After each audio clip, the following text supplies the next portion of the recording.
Britain has announced the permanent deployment of 2 warships in the South China Sea amid growing tensions between the U.S. and China.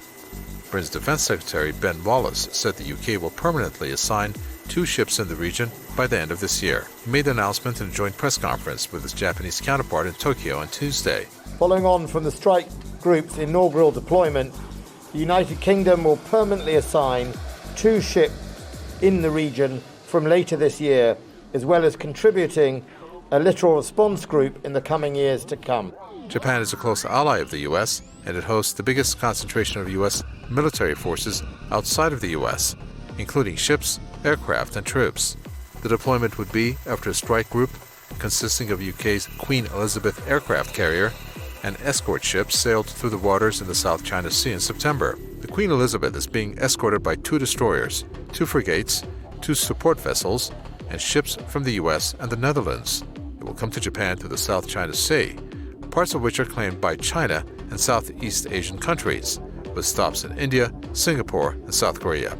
In a statement on the deployment, a Pentagon spokesperson congratulated Britain for its, quote, commitment to an interconnected network of allies and partners who mutually cooperate and support freedom of navigation and a rules-based order in the Indo-Pacific region. These are actually illusionary entities. Yes, they have sets of laws and they are separate countries, but the globalists who run the United States and the United Kingdom work together as one entity. So what we have is 2 countries in which the citizens are taught from young age that they live in a sovereign state.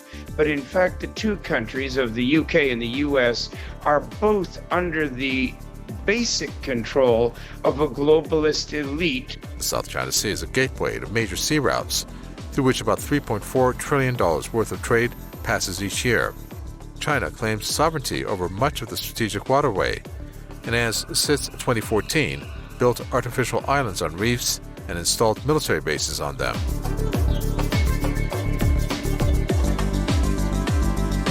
UK's Defense Secretary has said that London would also eventually deploy a littoral response group to the Pacific. That's a unit of Marines trained to undertake missions including evacuations and anti-terrorism operations.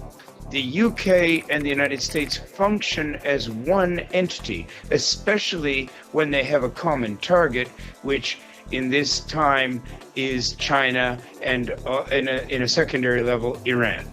UK's latest policy announcements are in line with US's anti-China drive. The Biden administration's approach toward China is taking shape. Many believe Biden will continue the policies of his predecessor to contain China.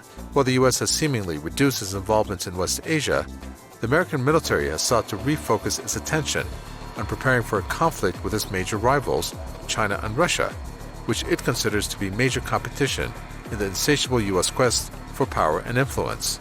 However, Washington's economy and military power is on the wane, and whether Washington likes it or not, it has to change its warmongering policies and adopt a rather more cooperative one, something that is not likely to happen anytime soon.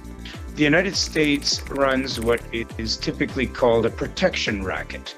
You must pay to buy United States weapons and defense systems in order not to be threatened by the boogeymen that they create out of other independent countries.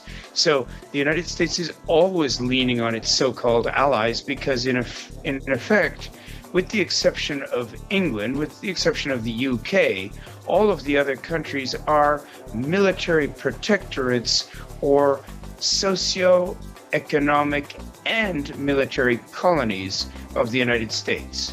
How the Biden administration actually deals with thorny issues between the 2 countries is yet to be seen. It will depend on how China responds to U.S. actions.